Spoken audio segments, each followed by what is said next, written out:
Salam əziz və hörmətli dostlar, xoş gördük. Mən bir çox dostları dəvət eləmişdim. İndi yenə də yenidən bir problem gəldi, onu silməyə məcbur qaldıq və təzədən dostları çağırmağa gedirəm. Sizlər də əgər otağa gəlirsiniz, xahiş eləsəm dostlarınızı çağırsaz, bir çox dostlarımızı burada görərik və danışarıq inşallah ki, bir şeylər vətənimiz üçün, millətimiz üçün öyrənərik. Mən indi aşağıda bir ox başı var. O ox başını vuranda bizə bu fürsət verir ki, dostlarımızı çağıraq, gəlsinlər otağa. Mən indi buradan çalışıram ki, dostlarımızı otağa çağırım, gəlsinlər. Otağımızın adı əlbəttə mənim indi adımın altında görsənir, amma əslində bura düşüncə bağı otağıdır.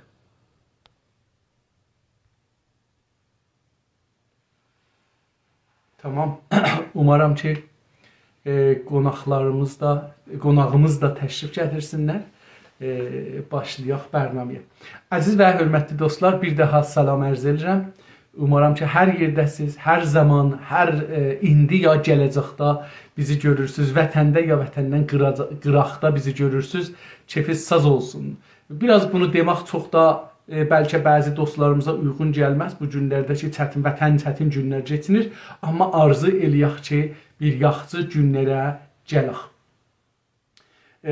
Biz bu proqram ki, düşüncə bağında aparırıq. Bunlarda siyasəti və xüsusən Güney Azərbaycanlılar və İranda yaşayan türklərin siyasətin nəzərə alaraq bu otağı qurmuşuq və bunlarla tanışmaq oluruq, çalışırıq. Bunlardan ən başda gələnlər partilərdir.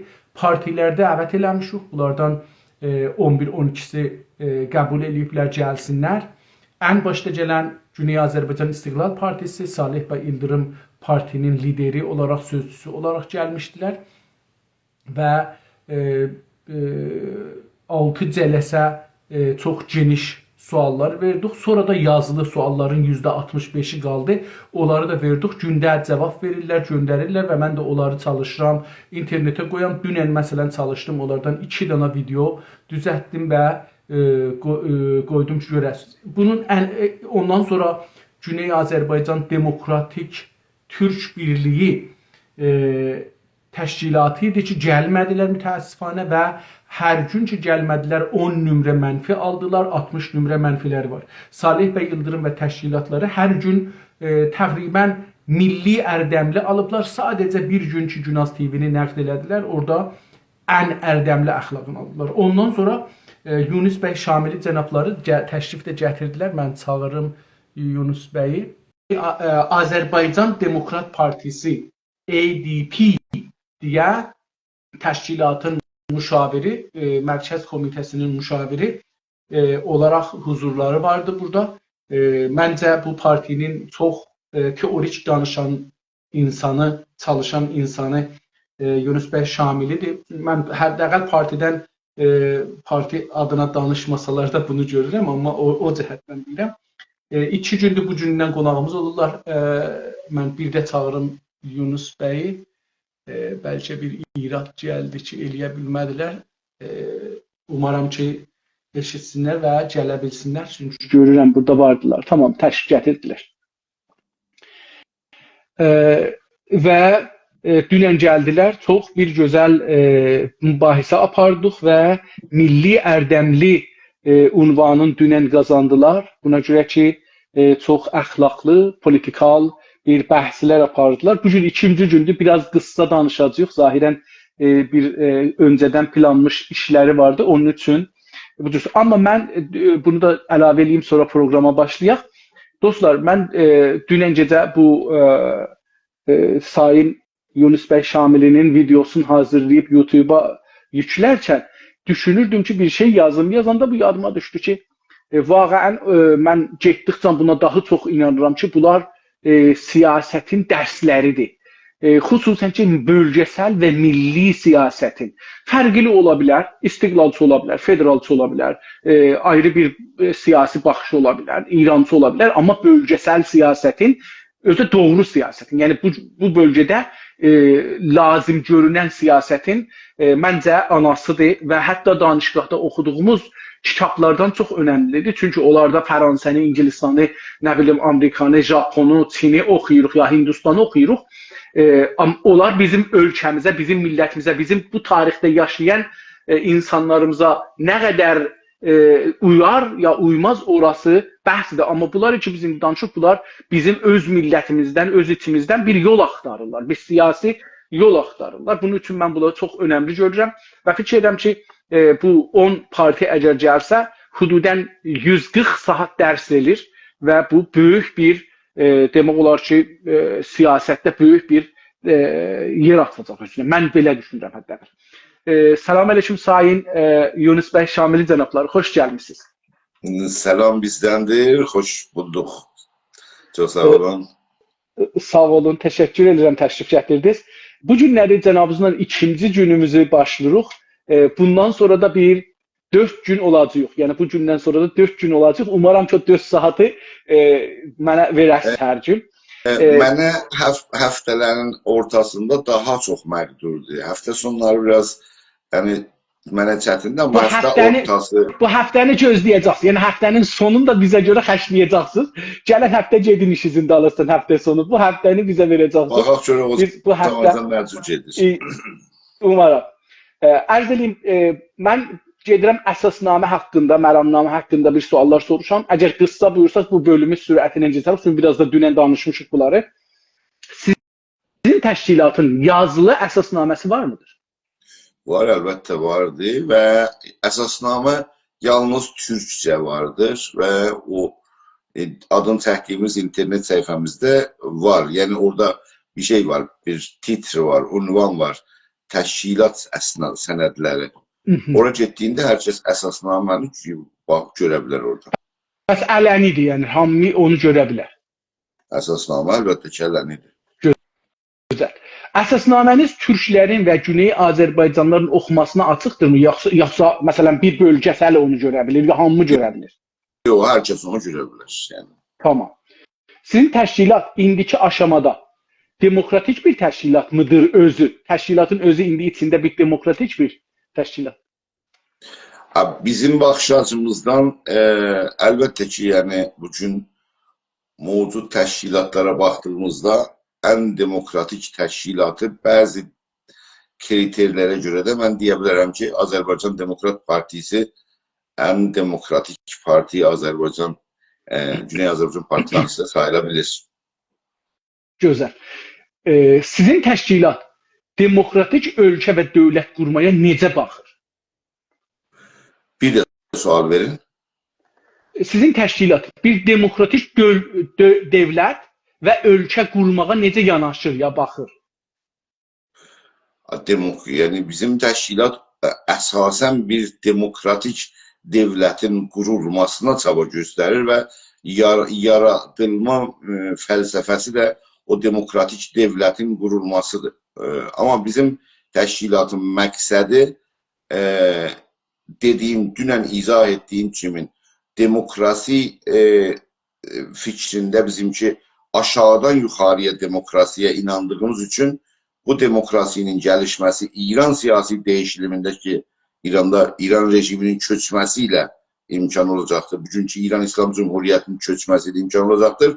Aşağıdan yuxarıya demokrasinin gerçəkləşməsi üçün elə ilk günlərdən, ilk saatlardan, yəni siyasi böhran gəldiyində İran rejiminin mövqeyi titrəməkdə və beynindən getməsi Azərbaycanda bir dövlətin qurulmasına birinci gündən məhəllələrin kontrol altına keçirməsi, əmniyyət sağlamaqdan ötürü, güvənliyi saxlamaqdan ötürü məhəllələr bir-birinə bağlamaqla şəhərin əmniyyətini, güvənliyi altına almaq və kəndlər, şəhərlər bu vasitə və kəndlərin bir-birinə bağlamaqla bir iyalətin, Azərbaycanın əlbəttə indi Ustan modelindədir, elə Ustan modelində də qalmalıdır. Yəni, məsələ Ərdəbil Ustanı mərkəzi Ərdəbil kimi güvənmə sistemi orada qurulmalıdır. Çünki inanırıq ki, Azərbaycan, gələcək Azərbaycan dövlətinin modeli də federal dövlət olmaqla daha demokratik model olur. Yəni, Güney Azərbaycanda qurduğumuz yerel dövlətin də modeli də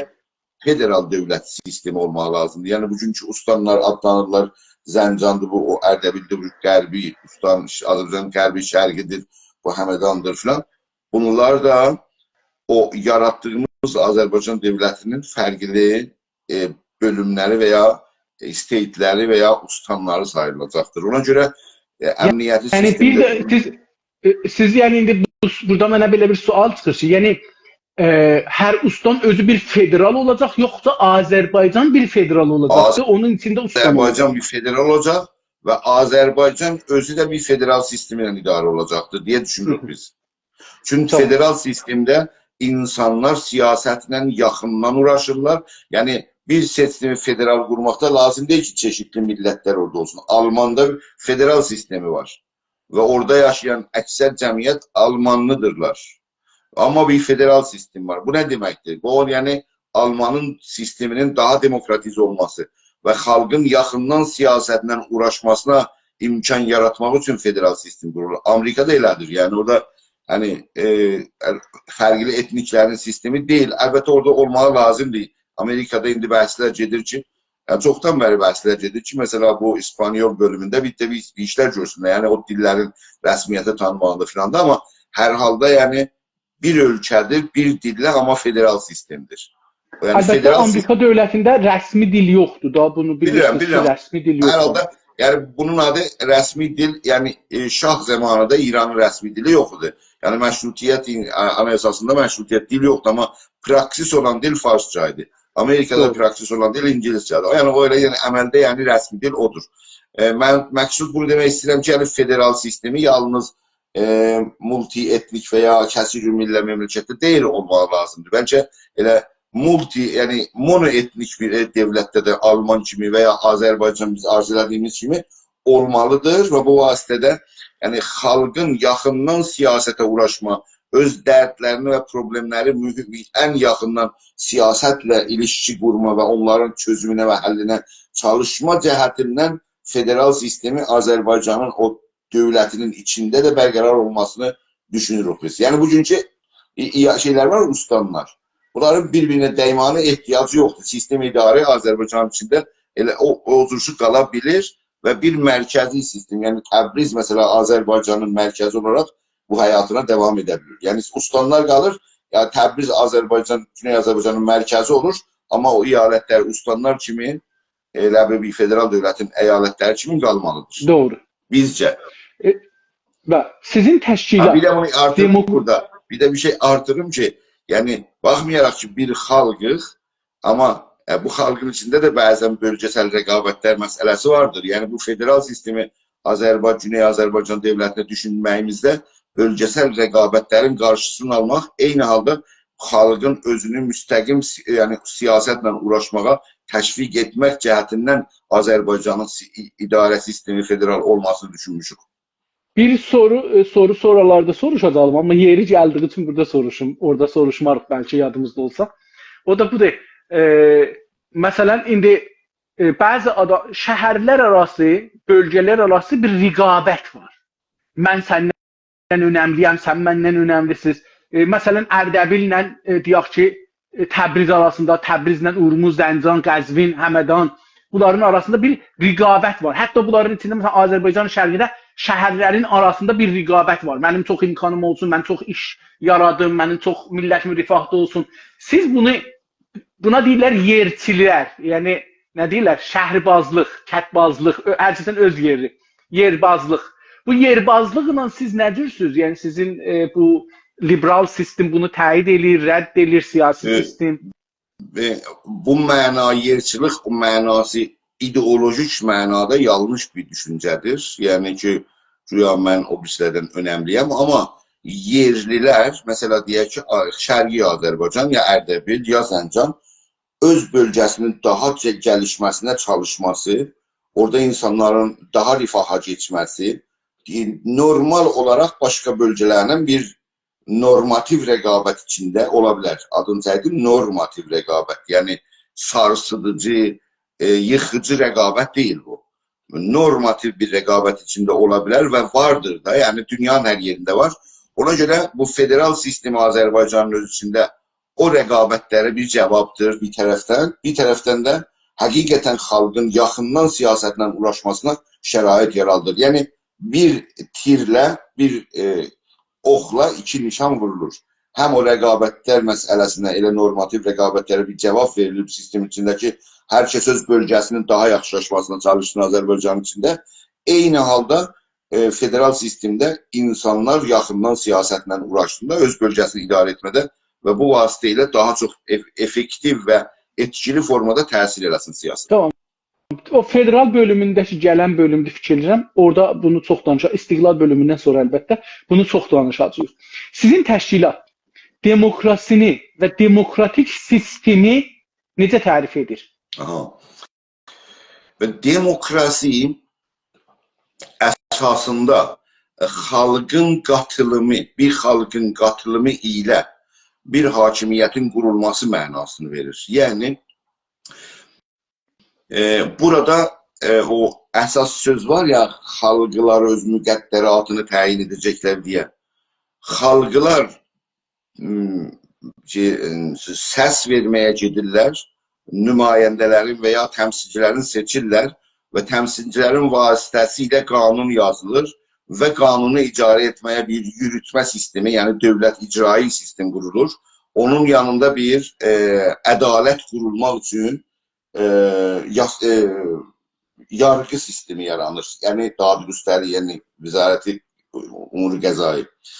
Yargı sistemi yaranır ki, nəzarət eləsin qanunun icrasına. Yəni, burada demokrasinin quruluşunda xalqın qatılımı, seçimi əsasdır. Yəni, xalq bu seçimlə öz iqtidarını istədiyi bölgədə qurmaqda və öz müqəddəratını təyin etmə haqqına malik olur orada.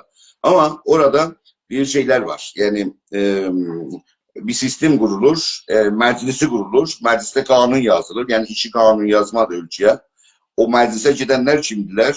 Xalqın seçilənləri və təmsilciləri, nümayəndələridirlər. Sonra o məclis bir dövlət seçir, yəni bir başbaxan, ya nüfuz vəziri seçir. O mövcud qanunlar əsasında məmləkəti idarə edir. O idarə sistemində bilirsiniz, fərqli baxanlıqlar, vizarətxanalar var. Biri teknolojiyə yetişir, biri eğitime yetişir, biri nəyə yetişir, fərqli vizarətxanalar. O vasitə ilə, o qanunlar çərçivəsində məmləkəti idarə eləməklə məşğul olur.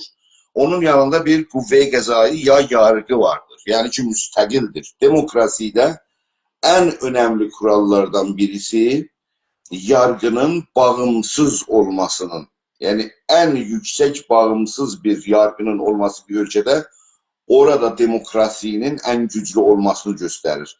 Bu deyil demokrasi yalnız. Bundan ötəri orada eşitlik söz konusu. Söz, ifadə azadlığı, mətbuat azadlığıdır. Bilirsiniz, mətbuatı ümumiyyətlə dünyada dördüncü, yəni güclü orqan tanırlar ki, yəni bir ölkədə ifadə azadlığı, mətbuat azadlığı olmursa o ölkədə demokrasi yoxdur deməkdir. Yəni ifadə azadlığı təmin olmalıdır o demokrasidə. Eyni halda eşitlik təmin olması lazımdır. Eşitlik deyəndə hər kəs, hər bir bireysel və ya bir vətəndaş qanun qarşısında bərabər olmağı lazımdır. Yəni bunun indi filan məqamı var, ya filan qədər pulu vardır. Yəni bu qanun qarşısında filan. Orada üçün əsas yargıdır, yəni dadgahlar.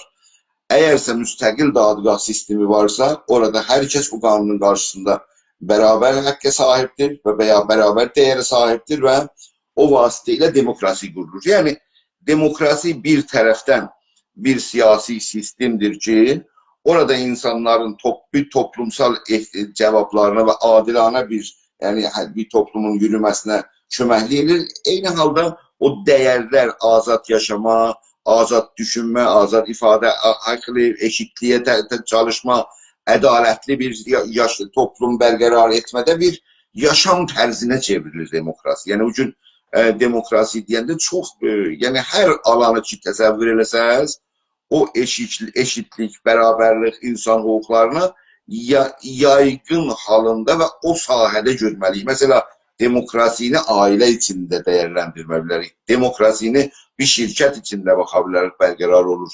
Demokrasini mesela hatta diye ki bugün bir futbol diye takımında nece demokrasice bu tim yönetilir diye düşünmək olar. Yani toplumun her sahəsinə yer ve zemin yaraldan bir yaşam tərzinə çevirməsini düşünə bilərik. Yunus Bey, məsələn, fikir eləyin ki, mən və cənabız iki dənə mütəzad bir düşüncəyə sahibiq.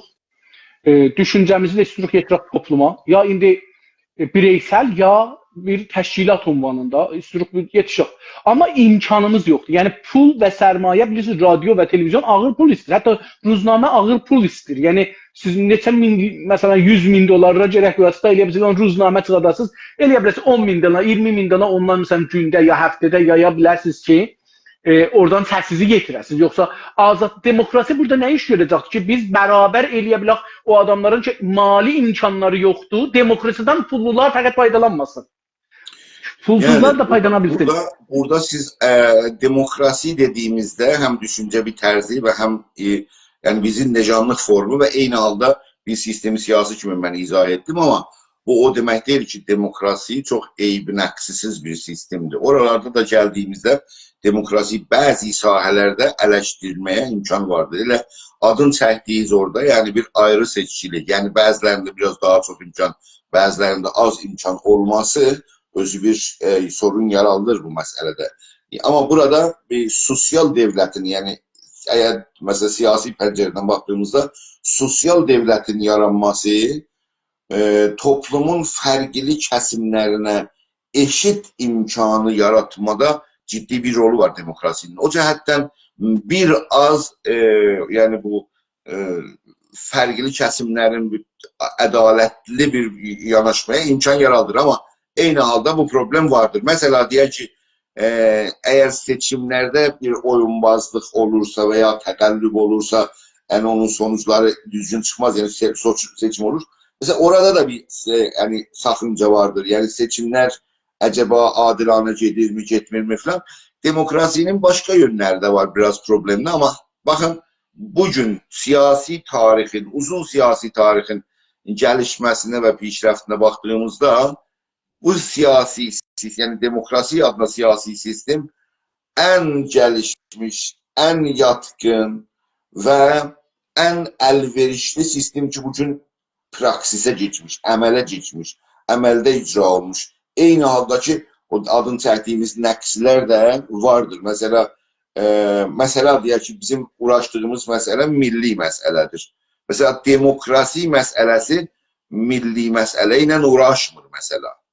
İndi son zamanlarda yeni reformların çıkması demokrasileri milli məsələnin çözümünə yaxınlaşdırmışdır. Bəzi qətnamələr Birləşmiş Millətlərində geçirilmişdi ki o reformlar bazı yani bu kəsir-milli ölkələrdə milli məsələnin çözümünə demokrasi sistemləri köməklik edir. Ama qabaqcadan yani demokraside yalnız yani klasik demokraside yalnız bireysellerin yani vətəndaşın səsi söz konusuydu. Ve vətəndaşın söz konusu olanda yani fərdi hüquqlara yalnız cevap verirdi. Cəmi hüquqlara cevap vermirdi. Halbuki etnik məsələsi, milli məsələlər bir toplumsal problemdir camiada. Yani bir toplumda iki fərqli xalq yaşırsa, yani bir etnik ya bir milli kimliği olarak o iki xalqın beraber hakkı necə təmin olur diye yani klasik demokraside ona cevap yoktur. Ama demokrasi geliştikçe ve yeni reformların ona varid olduğunca indi mesela bu cəmi hüquqlar daha qabarcıq formada bəzi qətnamələrdə meydana gəlir ki, o vasitə ilə hüquqi cəhətdən xalqların bərabər haqq qazanmasına demokratik bir sistemdə şərait yaranmaqdadır deyə düşünmək olar. Ama bir şey de demək istəyirəm ki, bu milli məsələni dedim. Yəni hüquq məsələsi bir tərəfə, ama hüququn tələb olması bir başka şeydir. Yani her zat kanunda varsa o icra olacak diye o da bir sorundur. Yani toplumsal hareketlerde sen bir siyasi ya içtimai tələbdə bulunmalısan, meydanda olmalısan. Mesela sivil toplum təşkilatları üçün demokrasinin ən ağır yönləridirlər. Məsələn, sendikalar, məsələn, xaricəri ittihadiyyələr əgərsə düzəlməsələr və qarşı tərəfdən tələbdə bulunmasalar filan fikir, yəni dövlətə sıxıntıya qoymasalar ki, bu məsələ həll olsun, bəlkə bu məsələ həll olmuyor. Milli məsələ bir multietnik ölkədə tələb meydana qoymaya, özünün huzurun, gücün meydanda göstərməyə və bu tələbi dövlətdən istəməyə mümkün də həll olmuyor. Yəni bir hüquq var, bir də hüququn tələb və bir güc kimi hüququn tələbini meydanda qoymaq ki, demokrasiydə... Əlbəttə bunun yanında hüquqdan bir dana başqa bir şey də var. O da budur ki, məsələn, hüquq olmayan bir şeylər var. Əlbəttə bunu indi sorularda soruşacağım, amma eləcə gəldi soruşun. Məsələn, fikir edin ki, dövlətdə İranda belədir. Mən indi Kanadada yaşayıram, amma bu sistemi bilmirəm burada. Mənim nəzərimə siz yaşadığınız ölkənin dövlət sistemin, hakimiyyət sistemin tərif edirsiniz bir növ. Mən onu görürəm ki, məsələn, Kanada ilə çox yerdə fərqli gəlir. Amma Kanadanın mən misal verməyim, indi İranı misal verim. Məsələn, İranda məsələn millət deyək da, qəbul eləyək, hələ bir teorik olaraq deyək, orada millət adam seçir, göndərir məclisə, qanun qoysun.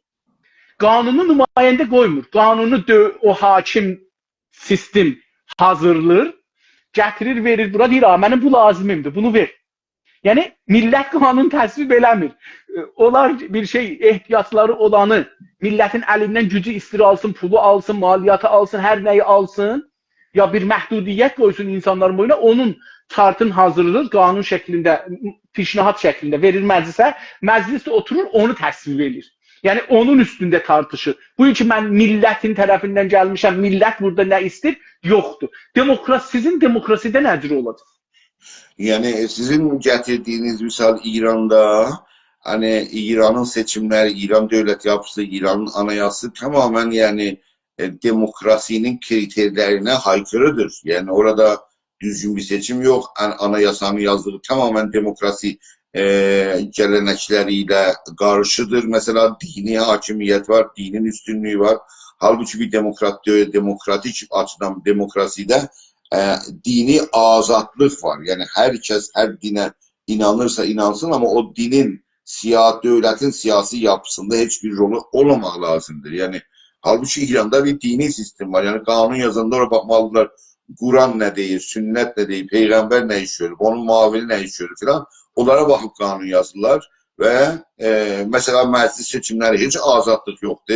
Şura-i Nigaban var, Şura-i Məsləhət, yani fərqli mekanizmlərlə xalqı kontrol etmə və müəyyən adamları bir məclisə gətirmə və orada istədikləri kimi yapma. Yani İran'ı demokrasi ilə, yani demokrasi sistemiyle birbirinin yanına koyup değerlendirme, müqayisə etmə, yani mümkün değildir. Orada demokrasi kriterleri yoktur. Bizim danıştığımız Yok, benim sualım demokraside değildi. Demokraside değildi. Sualım kanun. Siz buyurdunuz ki bir kanun var, bir de kanun tələbi var. Bu doğru sözdür. Yani mesela mümkündür ki bir boşluq olar. Abi, demokrat ülkədə.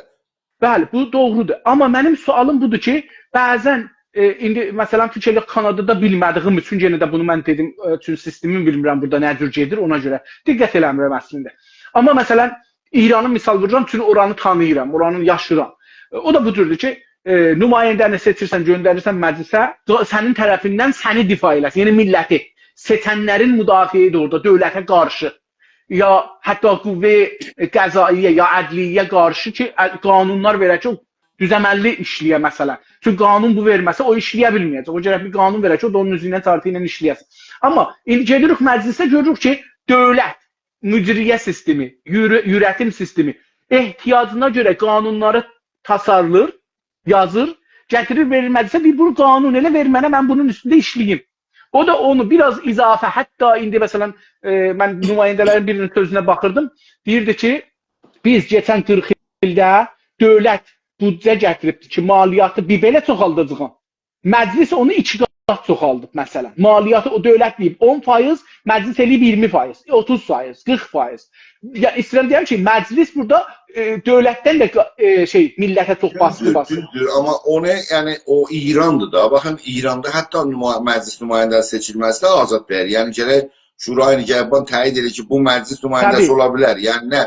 Yani öz istəyənlərin gətirir məclisə. Hətta siz deyən olmasın belə. Məclisin özündə bir layihə təyin olsa, kim də onlar özləri öz seçdikləridir da, yəni o qədər Olsun, təzad. amma o layihəni məclis təsvib layihəni hazırlamır. Onu dövlət hazırlayır, bu təsvib edir. Yox. Sən deyəm ki, Hə, sualım budur. Sualım budur. Sizin demokrasiyada məclis qanunu hazırlanır, yoxsa dövlət qanunu hazırlanır təsvibə getsin? yox, demokrasilərdə layihəyə qanuni bir dövlətdən gələr, bir də məclisdən gələ bilər. Hər ikisindən. Layihə bir təklifdir. Gələr məclisə, dövlət bir zərurət əsasında məsələ bir işin pişrəftində demokrasi dövlətindən danışır. İrandan danışmırıq. Qarışılmasın bu. İran başqa bir şeydir. Yəni İran bugün dünyanın ən geriyə qalmış dini sistemi vardı. Yəni bu sistem mesela 200-300 yılına qabaq Avropada təcrübə olub. Yəni ən dəhşətli bir sistemdir ki, kökündən bu olmamaq lazımdır. Amma demokratik sistemdə dövlətin işlərində birdən görürsən bir problem gəlir. O problemi həll etmək üçün dövlət bir layihə hazırlayır, göndərir məclisə təsvib olsun. O ola bilər. Eyni halda məclis nümayəndələrdə bəzi ölkənin zərurətlərinə görə başqa layihələr hazırlayırlar təsvib üçün. Yəni layihə gedə bilər, o təklifdir. Məclisdə təsvib olmağı söz konusudur ki, o məclisdə təsvib oldu, qanun olar. Təsvib olmadı, qanun olmaz. Tamam. İndi məsələn, yenə qeyd edirəm İrana, çünki dedim İranı yaşırıq biz, onun əleyhinə çalışırıq əslində də, yəni orada bir dəyişimləri ya orada bir istəklərimizi istiyoruz. Məsələn, orada deyir ki, məclis layihə verə bilməz, illası var. Deyir, verə bilər, tamam. Amma əvvəlcə onun büdcəsini deyək ki, hardan onun büdcəsi gələcək. Yəni dövlətin əli, məclisin əli bağlanır. Yəni mən əgər istəyəm bir layihə verəm ki, ana dili azad olsun, tədris olsun məsələn İranda, gərək əvvəl ona büdcə tərif eləyəm. Deyəm ki, filan yerdən dövlət bir izafi qazanc əldə gətirsin. İldə məsələn 1000 milyard tümən ya 500 milyard tümən pul oradan gətirsin, sonra burada dili dövlət deyir ki, yox, sən eləyə bilməzsən, mənə deyəsən ki, var büdcəndən mənə şey elə, məsələn, dil ver. Sizin demokrasiyada buna necə baxırsınız? Yəni, sizin dediyiniz demokrasiyada nümayəndənin, məclisin dövlətə qarşı, dövlətin o gücünə qarşı nə edə bilər? Orada, yəni, siz orada danışdığınızda tərhi büdcədən danışırsınız. Yəni, hər bir dövlət hakimiyyətə gəldikdə bir büdcə hazırlamalıdır və o büdcənin məclisin təsvibindən keçirməlidir. O büdcənin içində nəyə büdcə təxsis verilibdir, nəyə az, nəyə çox verilibdir, onu orada məclisdə biraz əyərlandırarlar. Yəni orada bir, ümumiyyətdə məclisdə bir komisyonlar ki, büdcənin komisyonuna yetişsin, yəni mütəxəssislər onu oyanmayarlarsın, amma baxarlar məclisdə görsün, onun nəyə dəyər, yəni bu büdcə bugün, məsələ gələcək 5 ildə iqtisadiyyatda nəyə dəyər verib, nəyə az dəyər verib filan, yenə ki, məsələ filan pul qoyacağı az qoyulub filan, o büdcə dəyərləndirməsidir onun, yəni, amma bu ki, bir məclisə bir layihə gətirir, desin, əvvəl onda büdcəsini gətir hardan filan, əlbəttə bu, o cəhətdən ki, təmini büdcə hardan olmalıdır, o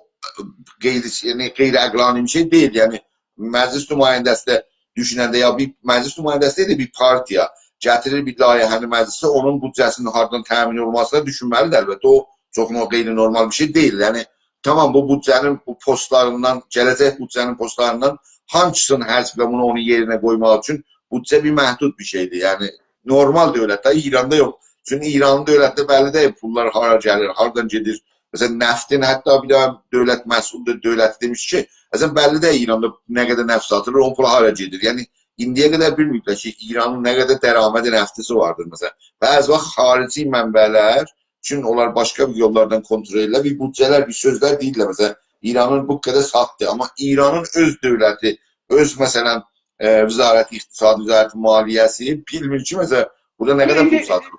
Onları hamımız bilirik, mən fikir edirəm ki, tikrar eləməsək daha çox rahat gedə bilirik. Amma sözüm budur, dövlətin əlində bir dənə imkan var, büdcə deyə. Bu büdcə deyə məclisin əlin bağlır. Yəni məclis hər sevdiyi qanun, hətta məsələn hüquqi bəşəri qoya bilməz. Çünki hüquqi bəşəri qoymaq üçün bir büdcə tərif elə. Mənim büdcələrimdən kəsənməzsən. Bu büdcələr lazımdır, mən bura qoyacağam. Bunu kəsənməzsən. Sən də məsələn bu hüquqi bəşəri istəyəsən icra eləyəsən, bunun danışqahı lazımdır, nə bilim filanı lazımdır, bəhmanı lazımdır filan. Bunları gərək qoyasan, bu da mənim büdcəm yoxdur. Qutuldu, məclisin əli bağlandı.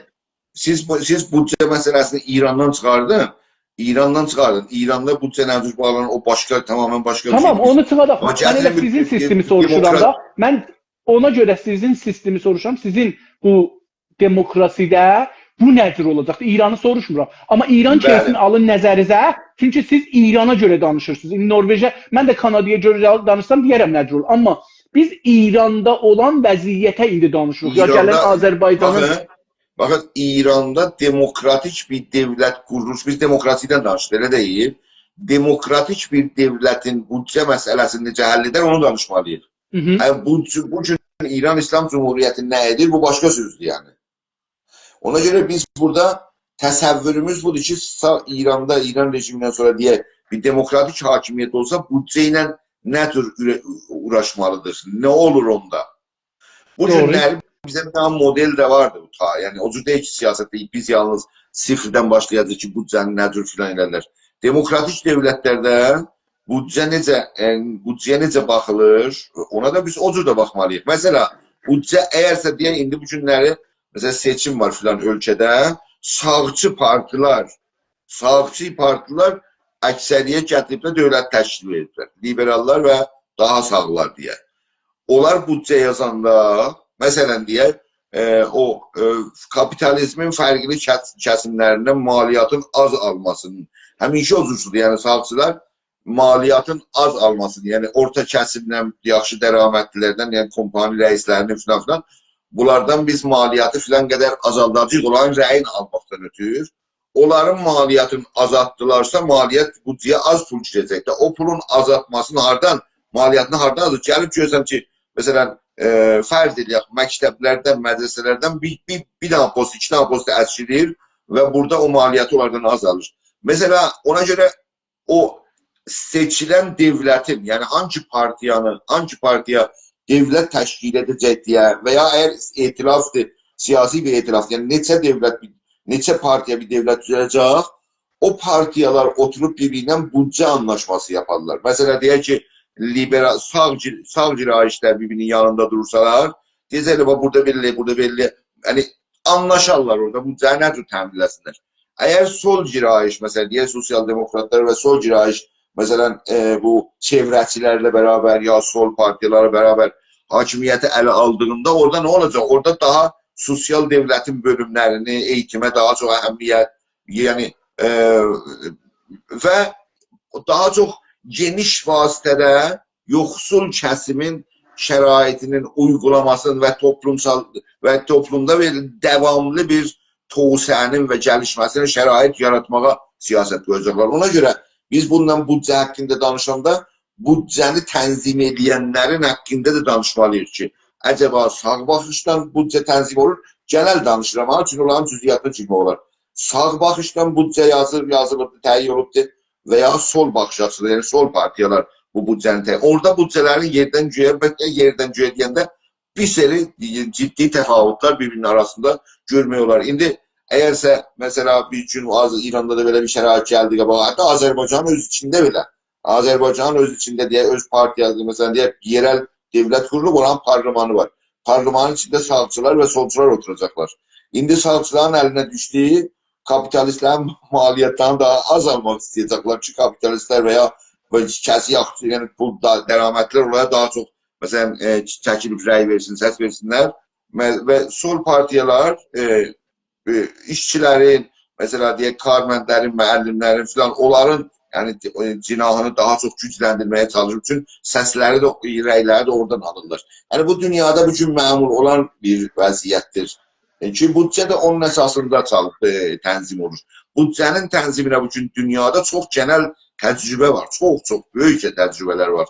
Mesela bugün demokratik dövlətlərin hamısı əsasda dolanır. Ona görə çox qüssə lazım deyil ki, demokratik, yəni büdcənin təyin olması necə olub, necə olmamağını böyük təcrübələrdən bizdə, yəni həm İranda, həm Azərbaycanda istifadə etməyə mümkündür.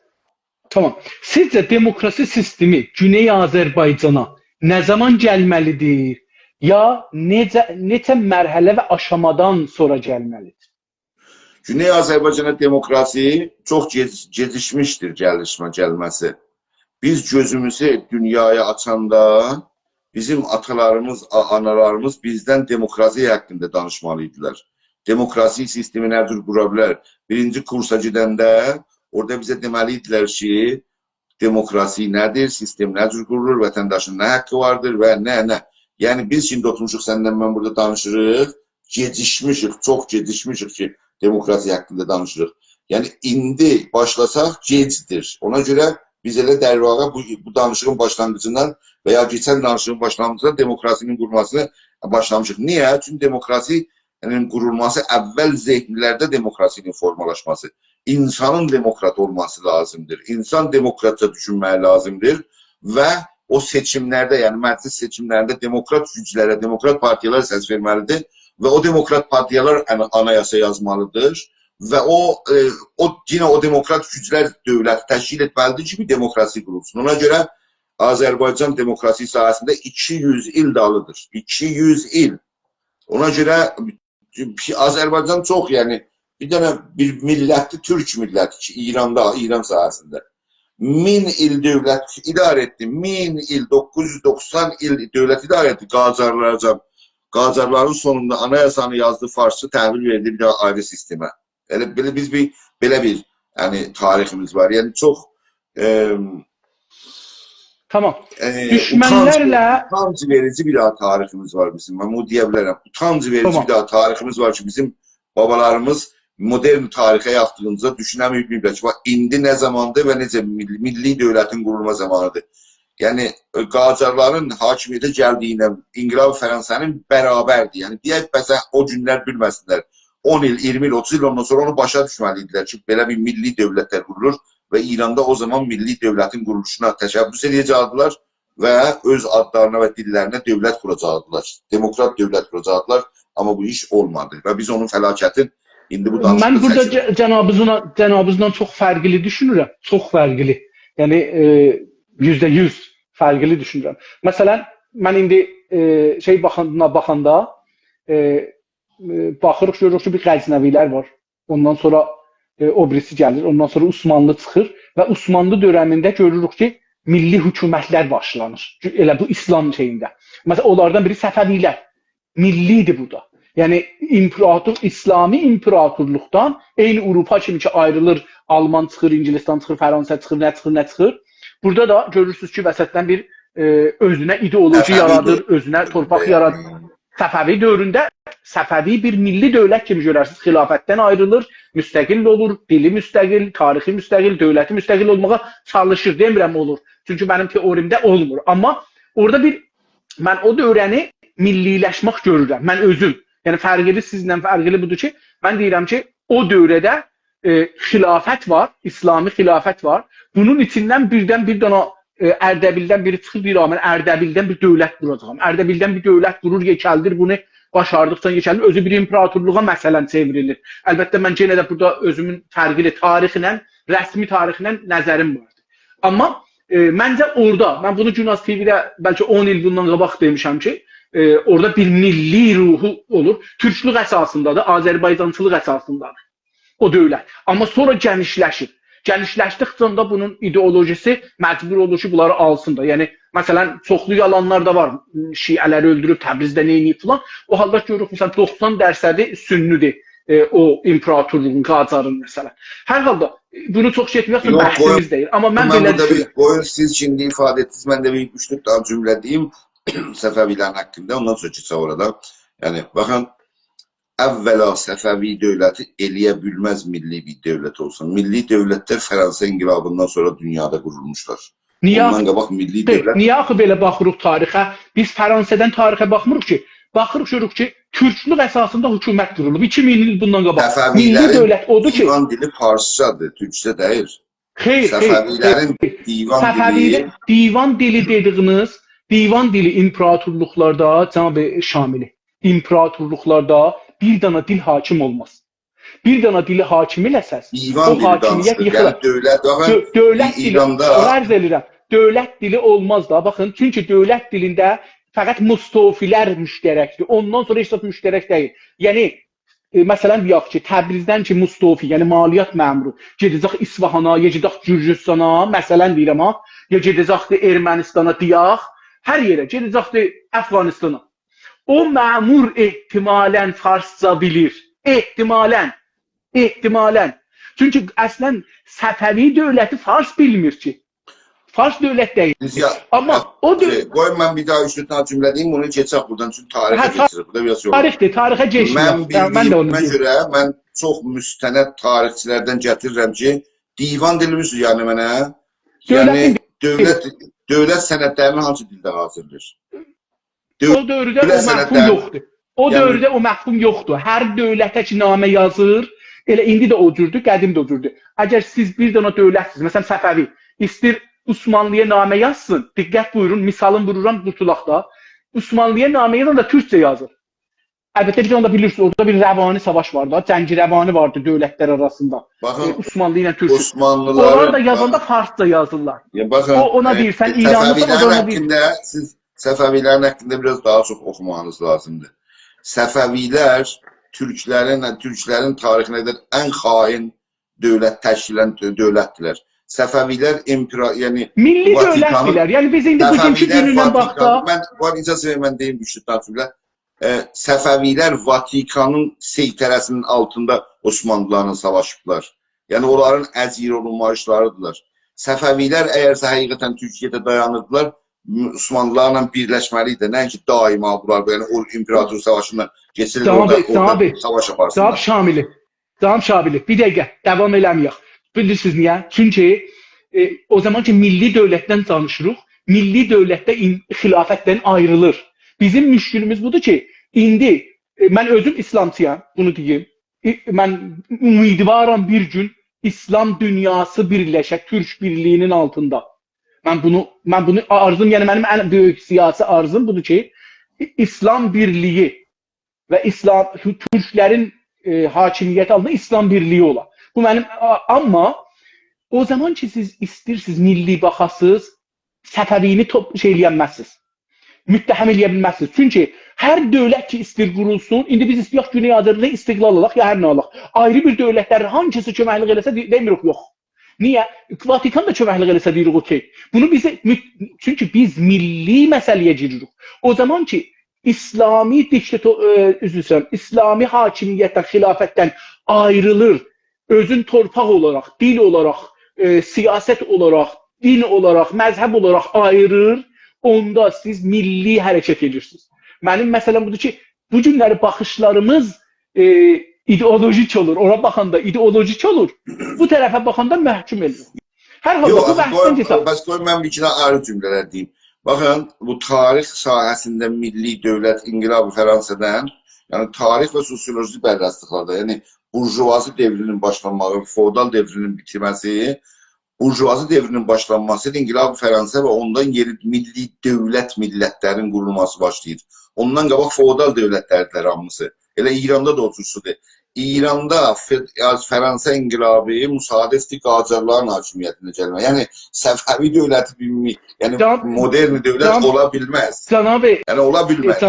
Cənab Şamili, siz baxanda bu qədər də difa edirsiniz, onun sonuçları nə olubdur ki, difa edirsiniz ondan? Baxın, sonuçları bu olub ki, bir dana məmləkət yaradıblar. Adı bu günləri siz İran deyirsiniz ha. Bu günü onlar yaradı, o Səfəvi yaradıbdır. Özü də bir ideoloji saxlayıb da niyə saxlayıb? Bir millət qoyublar ki, orada ad qoyanmayıblar. Onlar qoyublar adı. Ad qoyublar da adı məmaliki Səfəviyyədir. Çünki tamam imperatorluqlar, tamam böyük dövlətlər, heç birisi bir ad üstündə. Amma məsələn yox. İndi sizin məbnaz Fransa ya Avropa məhvərliqdir. O Avropa üstündədir. Amma mən dedim, bilimdir, tarixsel bilimdir. Mən də bilim danışıram. Canım Şabili, o bu günləri danışıqlarda onu təlim verir, sizinkin təlim vermir, sizin tarixinizi elm eləmir ki, qoymur elm ola. Amma baxın, Türklər məsələn deyək ki, Öməvilərdən, Əbbasilərdən üzrə. Əbbasilərdən tutublar, hakimiyyəti alıblar. Bunu nə adını alıblar? Türklük adını alıblar da, Türklər bunu tutublar, alıblar. Türklər, baxın, orada deməyib ki, mən İslam adını alıram. İslam adını ala bilməz. Orada Türk adına Türklər birləşiblər. O Əbbasidən bir dana hakimiyyət alıblar Türklük adına. İndi Əsla elə bir şey yoxdur. Əsla elə bir Türklük adına fəaliyyət yoxdur. İslamiyet adınadır, Şia adınadır. Xeyr. Osmanlılara bunlar qarşı da Avropalıların gözündən İranda baxırıq. din onlar dəyişiblər. Rəsmi dövlət edib, Şia dinini rəsmi dövləti din eləyiblər Səfəvilər. Ki Səfəvilər. ideoloji yaradı. Əlbəttə Səfəvilərdən qabaq 3 yerdə rəsmi din, əlbəttə bilirsiniz, rəsmi din taza, yəni indi rəsmiləşir. O zaman rəsmi din yoxdur. O zaman fəqət dövlət işləyənləri, usta, vəzir, vəkil, yəni onlar ki dövləti, onlar fəqət eləyə bilərlər rəsmi olsun. Ondan sonra orada rəsmiyyət yoxdur. Çünki rəsmi əslən media yoxdur, rəsmi ruznamə yoxdur, rəsmi kitab yoxdur ki, orada deyəsən rəsmi. Rəsmi orada bir şey yoxdur. Mənim nəzərimə Səfəvilərin haqqında bir daha tarixçi gətirin. Yəni düzgün bir tarixçi gətirin, onunla danışın. Məsələn tarixi ki yazılıbdır, o tarixlərə baxmıram. Qəbul də eləmirəm. Bir daha da cümlə dediniz ki, cümlə yəni elmi cəhətdən düz dəyildi. Dediniz ki, qoymayıblar biz. Məsələn, Fransa, Avropalılar Avropa əsasında yazıblar elmi. Amma qoymayıblar bizimkilər elmi yazılsın. Kim qoymayıbdı? Elə Fransızlar, Avropalılar, onlar ki savaşda... İranda bir tarixi elmi yazsaydılar, vicət izadı yazma. İndi də yazmırlar. Bəli. Məsələn, Türkiyədə də o cürdür da. Türkiyədə yazılmayıb da, illəti budur. Niyə yazılmayıb? Siz o zaman ki, indi onun niyələri ayrı bir şeydir. Bəhs eləmək olur. Amma buradan geçək. Sözün əsası yox, diqqət edin. Mən bunu niyə dedim sizə? Bir dəqiqə. Bunu ona görə dedim ki, bəzən görürəm, eşidirəm bizim aktivistlərini. Bizi qoymayıblar. Bu söz yalandır. Kökü yoxdur bu sözün. Qoymayıblar deyil. Görə bilməmişim. İnşallah bu bəhslərimiz çıxsın. Onunla mən cənabınızla bəhsə geçərəm ki, nə cür olubdur. Məsuliyyəti atırıq gözlə, onu ayrısının başına ki, onlar qoymayıblar. Yəni məsuliyyətsizlik, yəni bu sorumsuzluq, yəni burada işi görməyiblər. Şikəst vermiş yox. Bunu qəbul ediyor. Şikəst vermiş yox. Zəfər qazanan millət Avropa məsələn savaşlarında özündən çıxdı, savaşlardan qutardı, başladı bizlərlə savaşmağa. İndi bizlər şikəst yemişik. Birinci Dünya Savaşından biraz qabaqdan, yəni Hindistan ələ keçəndən bu üzə, Hindi şərqi eləyəndən bu üzə, oradan bizə şərqi şikəst yiyibdir. Şərqi özünə tarix yaza bilməz, kitab yaza bilməz, elmi tolid eləyə bilməz. Çünki gərək onların... Onu indi o sorular danışarıq da, bu qalsın sorular danışarıq. Bu bəcərisizlikdandır. Onun adı bəcərisizlikdir, onun adı ola qoymayıblar deyil. Bəcərisizmişlər ki, yaza bilməyiblər. Şikəsləyən milləti qoymazlar. Şikəsləyən milləti qoymazlar. İdarə edirlər. Yəni Səfəvi bir imperatorluq olur. Baxın, Cənab bəy, qoyun bir iki dənə gündəm misal vurun, gündəm, qutalaq geçsin. Biri Osmanlı sındı yerinə Türkiyəni gətirdilər. Bu günəcən hələ feylən cəsarət eləyib Osmanlı tarixini oxuyan yoxdur. Bu bir. Niyə? Çünki o şikəst verən dövlət, zəfər qazanan dövlət sizə icazə verməz. Yəni siz deyirsiniz ki, Türkiyəni qurublar, biz özləri qurublar. Yəni Qurtuluş Savaşı Türkiyədə olmayıbdı. Bəlkə onlar istəyirlər. Amma fərqli bir vəziyyətdir. Yəni mənim düşüncəm fərqlidir. Onu deyim ha, bu sizin öz təsəvvürünüzdür, vaqiət o deyil ha. Türkiyədə Qurtuluş Savaşı olub. Bunları bir zaman bu bəhsimizə deyil. Türkiyədə Qurtuluş Savaşı olub 100 mindən milyon adam ölübdü və bu dövlət qurulubdu. Siz deyirsiniz ki, gəliblər, veriblər, qurublar. Bu yəni Türkiyənin tarixinə haykırı sözlərdirlər bunlar yeni. İndi bunlar alternativ tarixlər çıxır. Siz Çanaqqələnin savaşını orada görün ki, necə insanlar canı ilə müraciət. Osmanlı dövründə olubdu da, Osmanlının sonunda olubdu. Şeydə olmayıbdı ki. Yox, bilirəm. Yəni Osmanlının adamları eləyiblər. Qurtuluş Savaşı deyə Qurtuluş Savaşı hər halda bunlardan geçək. Qurtuluş Savaşı olmayınca Türkiyə düzəlməzdi ki, qardaşım, ola istəmirlər Türkiyə olsun. Ola istəmirdilər də fəth eləmişdilər. Tamam. Yəni savaş olmasaydı Türkiyədə qurulmaz. Bu bəhs qalsın. Bu bəhsi eləməyək. Gedək öz bəhsimizə qeydək. Bu bəhsi bir ayrı zaman cənabımızın oturuq, hesabı cədəl elərik. Yox. Düşmənlərlə savaşı olarkən mən oradakı metod açısından yəni dəqiq olmayınca mən bir işarət edirəm də, ondan sonra özünüz bilərsiniz monsiyona. Mən də o cürsün, mən də bir işarə edirəm metodlara. Tamam. Metodlar ki istimar yaradır, mən onu qəbul eləmirəm. İstimari metodlar daimən o milləti saxlar. İstimari metod Afrika, Asiya, Amerika, Latin, hələ Asiyanı tırağışıya. İran və Osmanlı dövləti heç vaxt müstəmir altında olmayıblar. Kamilən müstəmirədirlər. Hətta bu gün də müstəmirədirlər. Hətta bu gün Türkiyə müstəmirədir. Burada Türkiye müstəmirədir. Bu gün müstəmirədir. Devam edək. Yəni mən sizdən çox şəridə müxalifəm, amma devam edək. Ona görə dedim mən sizinlə %100 müxalifəm. teorilərsiniz. Tamam. Bəli, bəli. Devam edək. Mövzumuzu devam edək. Siz mütəqqidsiniz ki, İranda bir değişim olacaqdır. Ondan sonra orada federal yaradaq. Belə bir şeyə mütəqqidsiniz. Mütəqqidəm ki, İranda dəyişiklik olacaq. Əlbəttə bu rejimin getməsinə inanıram. Çünki bu devam edə bilməz və təbiətən bunun yəni köçməsinin üstünə bir demokratik dövlətin qurulması, insanların və xalqların o ölkədə bərabər haqqını əldə etməsinə çaba göstərir. Bir demokratik dövlətin qurulması. Mənim sualım budur. İndi o mərhələdə düşmənlər bir-biri ilə çalışacaqlar. Yəni içəridə ərəblə, farsla, bəluçla fars, türklə fars, kürdlə fars bir savaş düşəcəkdir. Tamam. Yəni siz qəbul eləyəsiniz dünənləri buyurunuz düşmən işlətməyin filan. İstəməyəsiniz bir çox ciddi savaş düşəcək. 100 ilin intiqamları. İstiqlal alıp ya istiqlal indi bunu mən sualımı neylədim? Məzərət istəyirəm, mən sualımı tapım. Bəli, burada bir savaş çağını geçirdəcəyik. İndi bir istiqlal da ala bilərik. Ya nə deyirlər, boynumuzu əyərik, İran altında qalarıq. Ya əmniyyətimiz o zaman nə cür qoruması çabası olacaqdır? O zaman milli hakimiyyət qurmaq zamanına nə cür zamanında və bu milli hakimiyyəti, milli dövlət deyək, milli dövlət qrup, milli hakimiyyət qurmaq üçün iç və dış düşmənlər olacaq. Yəni həm öz içimizdə, yəni türklərin öz içində bir müxaliflər olacaq, həm də eşikdə bir müxaliflər olacaqdır. Məsələn, şahçılar, İrançılar, pan-İranistlər, bunlar hətta xarici qüvvələr.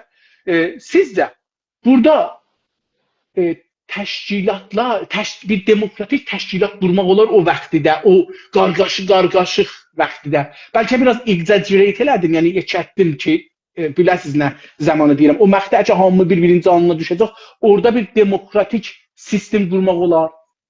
Yox, əvvəl dediniz ki, demokratik bir təşkilat əvvəl gərək olar ki, bir demokratik sistem də qura bilər. Əvvəl lazımdır ki, demokratik insanlar olsun, onlar demokratik təşkilatlar, siyasi təşkilatlar qursunlar və o müəyyən bir şəraitdə o demokratik təşkilatlar bir siyasi sistem qursunlar. Əlbəttə bu ideal danışıqdır. Hər bir toplumda həm demokrat güclər var, həm antidemokrat güclər var. Məsələn, İranda mərkəzçi qrup, mərkəz qruplarının içində irticai qrupların sayı çox-çoxdur. Demokratik güclərin sayı azdır. Çünki orada onlar... Var əslən var. İranda farsların içində, ya mərkəzlərin içində demokratik var. Məsələn, bir danasının adını çəkə bilərsiniz. Əlbəttə. Məsələn, bu gün əgərsə Hizb adı çəkə bilirsən, məsələn, Hizb çəpi İranın mərkəz demokratları saya bilərik. Ya məsələn, şəxsiyyət saya bilirsən, məsələn, Ay Həsəni Şəriət Mədarı və ya Ay Müridini mərkəz demokratları saya bilərik. Çox adamlar var. Əlbəttə, məsələn, bir çox da yox da, deyim, məsələn, Məsələn, Həsəni Şəriət Mədarini də şeyi də qəbul eləmirlər. Məsələn, 400-yanı da qəbul eləmirlər. Cənab-ı Rıza Müridini də mərkəzçilər qəbul eləmirlər. Federalizmi də qəbul eləmirlər, onları da qəbul eləmirlər. Baxın, biz Hizb-i Çəp-i İranın konqresinə dəvət olmuşduq.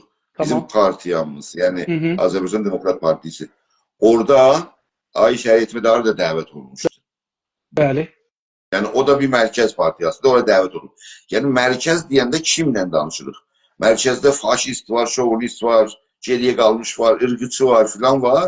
Bir seri, əlbəttə sayı azdır, amma vardı. Demokratlar da vardılar, amma nisbət və o irticai güclər sayıda azdır, amma var. Mənim sorum sizdən bu bölümdə budur. Müşəxəs sorum budur. Məsələn, bu adamlar ki saydınız, ya hətta o Çəpi İranı kamil bilmirəm kimlərdir. Amma fikir edirəm ki, onlar fars deyirlər. Fars olan mənə bir adam deyin ki, ya bir təşkilat deyin ki, farsdılar, amma məsələn demokratdılar. Ya fars olmayan millətlərin demokrat təşkilatları, məsələn Cənabuzun təşkilatıdır, ya fərdiləri, məsələn 400-yanı, Cənab Mühəndis Şəriət Mədarını, Cənab Müridini qəbul edir. Bir də ona belə bir təşkilat deyin ki, məsələn bunları sayğı ilə hətta əvvəl ad aparır. Baxın, siz siz biraz tələsməyin. Bunlara biraz təəmmüllə qulaq asmalısınız. Bizə çox mühüm şeylərdir. Biz biraz Doğrudur. orada nə keçir? Əgər Bəli, sən bəli. kolli baxsan, hamısı faşistlər, yəni bizim üçün yəni cəlb, yəni nəticəsiz olar. Yəni biz bilmirək kimlə işləyəcək, kimlə işləməyəcək. Ona görə nə edə bilərik? sualı soruşuram da ki, kim var orada? Yəni bir tərəf, Baxın, tərəfimizin var. siz dediniz ki, o partiyi ki danışdıq, dedik demokratlar, İran Sol Partiyası da adı. Hizbi çəpi İran da adı. Hacı. Əvvəla bir dənə hizbdən ki danışırıq. Bir hizb hamısı qədimdə ki, yəni hamı bir tür fikir eləyir orada bir partiyada. Bir partiyanın özünün içində də bəzi falanglar, bəzi yəni damarlar, fərqli fikirlər var, olur bir hizbdə. Amma genelliyində bu gün onların duruşu, bu gün siyasi duruşlarını nəzərə alırsaq, bu gün mərkəz partiyalar içində demokratdır. Siz söndünüz mənə dediniz ki, onlar pəs onda fars dəyədilər ki, demokratdılar. Mən sizin cevabınızda deyirəm ki, o partiyada türklər də vardır, farslar da vardır. Amma türklərin olması bir hizbi parti, demokrat eləməz. Çünki hizbi pan-İranisti İranın rəhbəri türkdür, Ərdəbillidir. Amma hizbi pan-İranistinin faşistdir. Orada da türk var. Yəni türk olub olmamaq meyar deyil. Siyasət ki aparırlar meyar götürməliyik. Mesela Hizb-i Pan-İranisti İran'ın içinde de Türkler vardılar. Ama faşist bir partiyadır. Hizb-i Çəpi İran'da Türkler vardılar. Ama demokrat, bu günkü siyaset duruşu merkez demokratlar içinde sayılır. Şəxsiyyətlərin də ad çəkdim və ondan da daha çox ad çəkmə olar bir şəxsiyyətlərdən.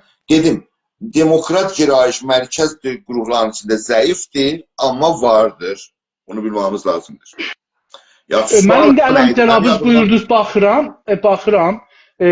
Hizb-i Çəpi İran 3 dənə hizbidən, bir dənə hizbin əslində adamları bölünüb üçsə, sonra da onlar bir dənə hizbi qruplar. Üçü. Biri Fədayan Xalqi İran, biri Tərəfdaran Vəhdət Çəp, Sazman Fədayan Xalqi İran əksəriyyət, Konuşgeran Çəp. Yəni Konuşgeran Çəp ehtimalən 1-2-3 nəfər adamdılar. Amma o birislər ikisi bir-birindən ayrılmış təşkilatdır ki, təzəşdən birləşiblər. Və mən bildiyim, məsələn, Fədayan Xalqidə... Bu argümanlarla hara gəlmək istəyir? Tamam, Hər hizbin arxasına baxsam, bir etilaflar var orada. Yox, onu istəmirəm deyə. Bura istəyirəm gedəm ki, bu argümanı istəyirəm bura aparam ki, əcəba o mərkəzdəki adamlar ki, məsələn, demokratdılar. Demokrat olmayanlarla işimiz yox. Mərkəzgəra. Onlar türkdülər, ərəbdülər, bəlutdular, bunu gətiriblər ortaya, yoxsa farslar da var içində. Bunu istəyirəm. Var, əlbəttə farslar var. Məsələn, 2 dənə ad çəkə bilərsiniz, demokrat var. Qulaq olsun, siz Hizb-i Çəpi İran bir dənə mərkəz partiyasıdır. Olar. Qulaq olsun mənə. Bugünkü siyasi adını görmüsünüz nə mənə deyil. Hizbin adı İran Sol Partiyası. İran Sol Partiyası yəni nə mənə? Yəni bir mərkəz partiyası. Bu iki şey ola bilməz də. Yəni çəp olanda bilmirəm də çəp. O zamanki qabaqçı ideoloji. İran sözü var orada. İran. Bəli. Tamam. İran sözü var. Yəni bir mərkəz partiyası. Onlar son konqrədə ki bizi dəvət eləmişlər orada. Qabaqçı konqrələrində təsviblər bu idi ki, İranın demokrasisi qurulmaq üçün federalizm bir seçənəkdir. Ola bilər federalizm olsun, demokrasi olsun. Son konqrədəki biz oradaydıq və mübahisələrində iştirak etdik. Orada təsvib elədilər ki, federalizm təkcə yoldur ki, İranı demokrasiyə götürər. Siz bir siyasi qrupunun duruşuna baxmalısınız. Nə deyir mövzu siyasi? O siyasətə baxın, onun tarixi kim gəlib, hardan gəlib filan. Tamam, baxar adam. Amma bugünkü duruşu siyasəti çox mühümdür. Onun fars-türk olmasını məncə soruşmasaz yaxşıdır. Çünki o fars-türk dedim, faşist qurumlar da var İranda, elə dedim, adını çəkdim, məsələn, İran Pan-İranisi. Hamısında Riza Pəhləvinin ən yaxın müşaviri türkdür, yəni müşavirləri, türklər. Ona görə türk-fars burada söhbət deyil. Mən ona görə deyirəm, mərkəz qrupları adlandırırım onları. Mərkəz qrupları deyilən, dünən nə danışdığımızda dedik ki, mərkəz qruplar, mərkəzçi, yəni mərkəzgera, mərkəzçi və ya mərkəz deyəndə, yəni mərkəzçi deyil. Bax, deyəndə ki, məsələn, filan qrup mərkəz demokratlarındandır, yəni mərkəzçi deyil, ha. mərkəzgirə deyil, mərkəz qrupuna aiddir, mərkəzgirə deyil. Mərkəzgiralar irticai qruplardılar. Yəni istədilər mərkəzi bir qrup. Amma onlar ki federal sistemin mərkəzdə federal sistemi istəyənlər mərkəzgirə deyillər, mərkəzçi deyillər. Bəlkə demokrat girayişdilər və onlarla biz işləyə bilərik. Yəni orada Tamam. bizim mərkəzdə bizim onlarla işləməyimizə şərait yaranır. İşbirliyimizə. Tamam. İndi mən onu soruşurdum. Sualımızdan yenə getdik. Çox üzr istəyirəm. Sualımızdan getdik. İndi o qarma qarışıq ki düşəcəkdir rejim gedəndə, din itəcək, iman itəcəkdir. O qarma qarışıqda bir demokratik dövlət təşkilat qurmaq olar. Nə hizbi təşkilatdan danışmıram ha. Hizbi təşkilat indi var. İndi cənabınız qurmusunuz. Amma o məqsədə bir dövlət qurmaq olar, demokratik. Onun cavabı çox sadədir. Yəni teorik cavabı çox sadədir. Amma əməli cavabı nə olacaq onu orada görəcəyik. Bir də imkan vardır ki, qudrət analiz gücü olan insanlar bu gündən də bəzi hədsləri vura bilərlər. Çünki heç bir şey siyasətdə bir gecənin içində dəyişməz. Bütün siyasətin quruluşu, siyasətin güc əldə etməsi insanların zehniyyətinə bağlı bir şeydir. Bu bir hizbi quracaq, sağ, sol, orta filan, demokrat, antidemokrat hizbi quracaq. Amma bu hizbi qurmaq söz konusu deyil. Bu zehnilər hangi hizbə gedəcəklər? İndi hər gün bir hizb var. Azərbaycanda hər gün hizb var. Bu zehniyyət hangi hizbə gedəcəkdir deyə, hangi təşkilatı rəy verəcək, ya o üzv olacaq. Onu biz orada görəcəyik. Söz budur, teorisi budur onun. Bugün əgər əvvəla mənim teorumda, yəni üzr istəyirəm, bizim teorumuzda deyək, indi bizdən danışırıq burada. Bizim teorumuzda İranda demokrasi qurmaq üçün, yəni bir məmləkətdə demokrasi qurmaq üçün bir şərt lazımdır. Bir şərt. Amma İranda iki şərt lazımdır. Bir şərt buydu ki, demokrat partilərin çoxalması və xalqların o demokrat partilərə səs verməsi ilə demokrat partilərin səsinin çoxluğunda gedib məclisdə qanunu yazında bir demokratik qanun. Çünki əksəriyyətlərdə məclisdə demokrat qanunu yazırlar və o qanun əsasında bir demokratik dövlət qururlar. İranda bu iş mümkün deyildir. Çünki demokrat güclər mərkəz qruplarının içində zəifdirlər. Orada demokratik dəstək verilməyincə İranda demokrasi qurula bilməz. Ona görə mərkəz qruplarına qoysan ki, dövlət qursunlar, əksəriyyət bir faşistli bir dövlət, yeni bir faşistli dövlət qurarlar. Ona görə o balaca demokratik güclər mərkəzdən sollar və hamı sollar deyil ha. Demokrat sollar və mərkəz demokratları qalacaq orada. Onun yanında o hangi dəstək, siyasi dəstəkdir ki, İranın gələcəkdə demokrasisini bərqərar edər. Əvvəl deyək ki, demokrasini nə tür bərqərar olar? İrticai güclərlə, ya antidemokrat güclərlə, demokrat güclərin dəngəsi yaxınlaşar. Yəni, onlar ağırlıq, bunlar ağırlıq. Əgər nə qədər demokrat güclərin dəngəsi güclü olar, o qədər demokratik dövlətin qurulmasına şərait yaranar İranda. İndi bu dəngə İranda nə tür yaranacaqdır? Bizim baxışımıza görə. İranda mərkəzdə bir qruplar, yəni əlbəttə bir dənə burada bir təhlil də qoymalıyıq. Mərkəz qrupları bir-birinə, mərkəzçi qruplar, nə mərkəzdə. Mərkəzçi qruplar, yəni deyək, məsələn, şovinist və faşist qruplar bir-birinə yaxın deyirlər. Yəni, mücahidin xəlq ilə səltənətçilər və İranlı ifrati nasyonalistləri, faşistləri bir-birinin yanında durmazlar. Və sonra sollar, komünistlər olan yanında durmazlar. Yəni, mərkəz siyasi gücləri bölüşmədədir, çatışmadadır. Hətta bu ehtimal vardır ki, onlar siyasi gücü əldə etmək üçün bir əskəri çatışma, yəni savaşa da girsinlər. Məsələn, mücahidin xəlq və səltənətçilərlə və bir tərəfdən də sollar vardılar. Yaxşı, burada o bizim üçün müsbət bir şeydir. Müsbət bir, olumlu bir şeydir. Yəni, o faşistlər müttəhid deyildir. Fərqli qruplardılar, bir-birinə çatışma halında olacaqlar. İndi orada bir dənə balaca qrup var, demokrat qrup, mərkəzdə. O demokrat qrupu hangi güclər təqviyyət edəcəklər ki, həm meydani güc, yəni küçədə varıq, bizdə varıq, həm də hüquqi güc, yəni məclisə gedəndə əksəriyyət təşkil etsinlər. Qeyri-fars xalqların siyasi gücləri. Qeyri-fars xalqların siyasi gücləri meydani gücü O faşistlərin əlinə verməyəcəklər. Niyə? Çünki öz bölgələrini özü idarə etməyə çalışacaqlar da bunlar. Öz bölgələrini idarə etmənin özlərinə idarə oldular. Yəni bu məmləkətdə deyək, bu İranın bu bölgəsində qeyri-fars xalqlar öz bölgələrini idarə etməyə çaba göstərirlərsə, yəni bir məhdud bölgə onların əlində ola bilər deyək. Məsələn, Fars bölgələri deyək ki, onlardan himayət edir, onların qrupları. Təbiətən o güc olacaq, yəni o irticai güc meydanda olacaq. Amma onun qarşısında olan güc. Bu güclər, yəni qeyri-fars güclərin, ələlxüsus orada mən bir daha bir başqa söz danışmışdım keçən danışımızda. Türklərin həm Azərbaycanda gücü və həm Tehran kərəzdə gücü. Buradadır ki, Türklərin gücü Tehran və kərəzdə rol oynayacaq İranda demokrasinin qurulmasında.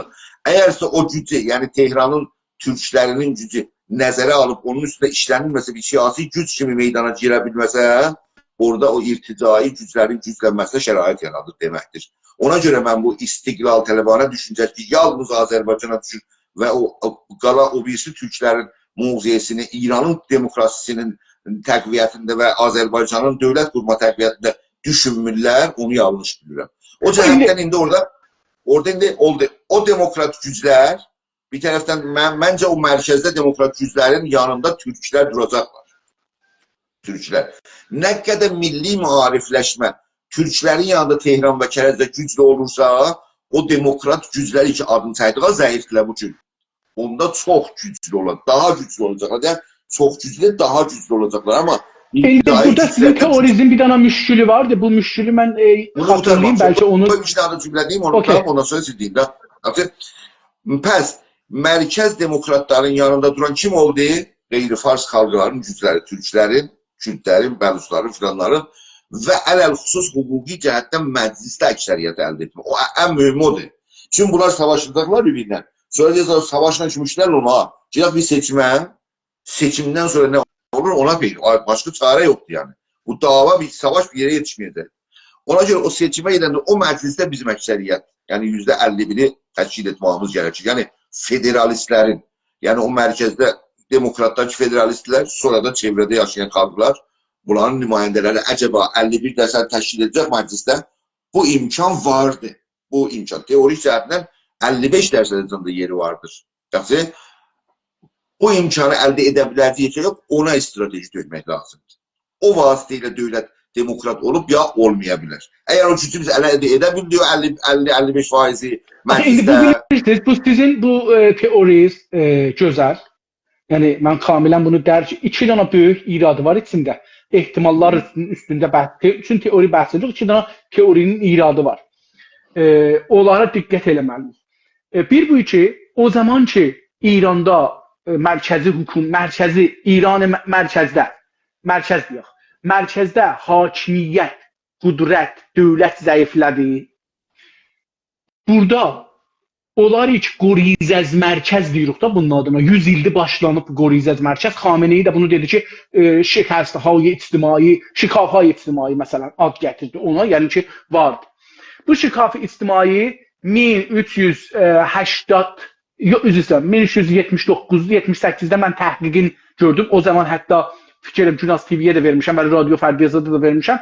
Məsələn, onda deyir ki, 64% Azərbaycanlılar istiqlal üçün çalışırlar. Onda deyir.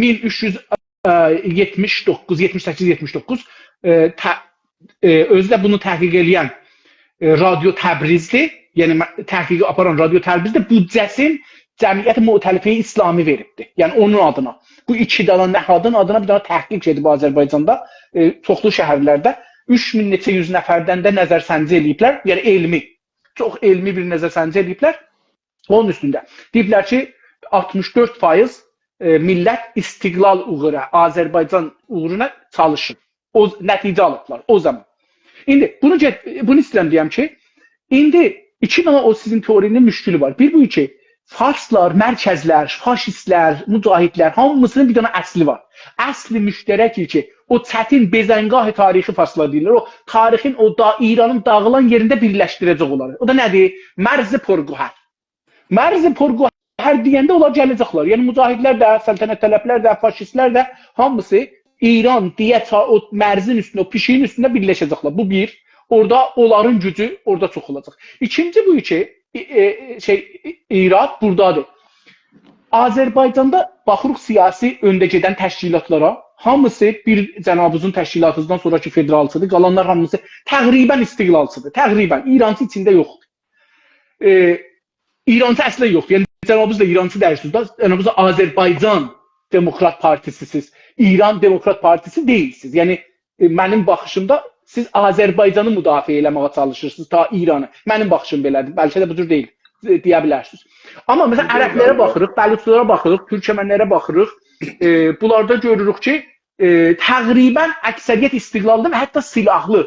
Kürdlər də bu cürsüz. Kürdlər mümkündür deyərlər ki, biz nə deyirlər, federalıq. Amma hamısı 40 ildir, 44 ildir, hələ şah zamanı qoyuram qırağa. 44 ildir İranda sərbazları öldürürlər, yəni ki, bir şeyə savaşırlar.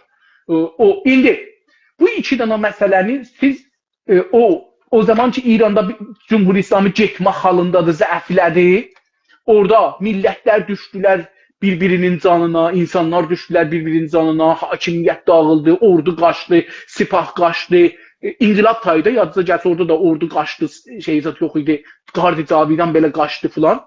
Bu şəraitdə siz əcəba orada bir demokratik sistem fikirləsi, mərkəzgəra, demokratik gücləndirək, bu cür onları biləcək, o fürsəti qazana biləcəklər. O fürsət daha o zamanda. Teorik olaraq deyirəm özünə. Əvvəla demokrat güclər o gecə düzəlməz dedim. Bir gecənin içində bu iş düzəlmir. Bu iş bugün, hətta bugün də gecikdirməyəm, amma hər halda bu gündən çalışma olar. Bəzi siyasi dalğalar, bəzi cərəyanları sürət zamanında daha çox gücləndirərlər. Yəni qısa zamanda gücləndirərlər. Siyasi dalğa yaradılmışlar. Baxın, Mərzi Porqahər dediniz mənim teorumda yeri şeydəki Mərzi Porqahər bunları birləşdirəcək. Mərzi Porqahər niyə Mərzi Porqahər sorunu meydana gəlsin ki, onları gücləndirsin? Niyə? Orada istiqlalçılar... Əmələn dağılacaqdır. Əmələn İran dağılacaqdır. Baxın, İran 50 il bundan qabaq hökumət dəyişilibdir. 50 il bundan qabaq hökumət dəyişildi, 45 il bundan qabaq. Pəhləvi getdiyində dağılır, dedilər İranistan olacaq, mən getsəm bura. Heç də dağılmadı. Yox, o zamanda məsələn nə ərəblər, nə türklər, nə heç birisi hamısında bu milli şuur yox idi. Var idi, fəqət İranda, milli şuur var idi. Yox, heç yerdə yox idi, heç yerdə yox. Heç yerdə biz fəqət Türkmen səhrada gördük bir şey. Türklər savaşdılar, ərəblər savaşdılar, bəluçlar da savaşdılar. 57 zəif idilər daha, zəif idi, savaşdılar amma zəif idilər, getdilər, alamadı. Azərbaycanda da xalq müsəlman məsələsi çıxdı. Yəni, Azərbaycanda... Hamısı İrancı idi, hamısı İrancı idi. Hətta məclisdə belə İrancı idilər. İndi bu Mərzi Porqahər nə zaman mətrəh olacaq? Yəni, kim bu vəhşi gücləri birləşdirəcəkdir? İstiqlal şüarı verənlər ki, deyəcək, bunlar qaçırlar, gəlin bir yerə yiyişək. Niyə? Yoxsa Mərzi Porqahər niyə gəlsin meydana aslında? İndi də vardılar. İstiqlalçılar indi də var. Onların baxışından təcziyə mövzusu mətrəh olanda ola birləşəcəklər, elə deyil? Ola bilər, bəli. Onlar o cür deyirlər. Yox, təcziyə yox. Təcziyə yox. İran dağılanda təcziyə yox. O hökumət mərkəzi, ələn də Rıza Pəhləvinin sözlərinə diqqət eləsəz, budur ki, o yıxılış dövrəsində və quruluş dövrəsində nə cür qoruyacaq? Yəni, hətta Avropanın, Amerikanın da müşkülü buradır. Deyirlər ki, bu yıxılış, quruluş dövrəsində bu əmniyyəti və o ki, əmniyyət sıçramaya dünya, hətta Türkiyə bilirsiniz də, kollən divar çəkir. Divar çəkir İranla öz arasında ki, orada bir ittifaq olsa 80 milyon istir pənahəndə olar Avropaya, Amerikaya. Yəni, onun qabağı üçün çəkirlər bunu.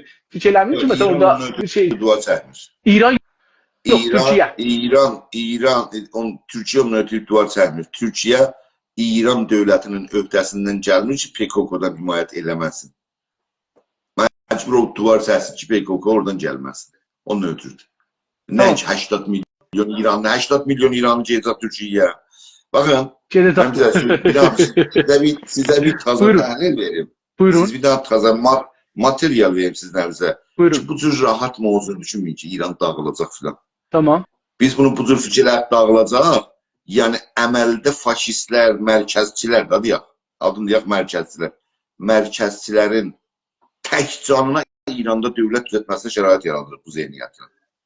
İndi deyərəm niyə. İmkansızdır da, Baxın, əlbəttə imkansızdır. baxın, Teorik olaraq da imkansızdır. baxın, bu cərəyan əvvələn mənim nəzərimə Fars millətinin millətləşməsi bu qadın yaşam azadlıq hərəkatında formalaşdı. Ondan sonra ondan qabaq Fars milləti, yəni millət yanında, millətin içində millətləşmə sürəci getməmişdi. İran inqilabı, bu 57-ci inqilabda bu İslamçıların gəlməyi Fars toplumunda milli girayişi zəiflətdi, sifir apardı. İslamçılığı meydana gətirdi. Və Farsların millətləşməsin sürəcini, yəni Fars zehninə, Fars xalqının zehninə millətçiliyi yerləşdirmədi. Nə zaman bu millətçilik Fars millətinin zehniyyətini yerləşdi? Qadın yaşam azadlıq hərəkatında və çıxışlarda. Berlində 100.000 cəmiyyət gəldi. Berlinə 100.000 adam getdi. 100.000 təzahüratın içində nə qədər küt var idi? Kütlər də gəlmişlər də ora. Bizimkilər də getdilər ora. Bizimkilər sayısını deməsəm daha yaxşıdır. Kütlər də gəldilər ki, hesab olmazdılar.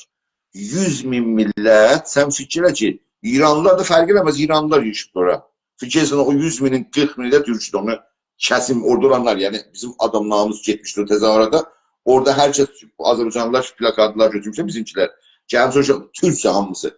Geçən bunlar kimdə filan. Yəni ora gələnlər üstdən istəməz oldu yəni. Üstdən istəməz.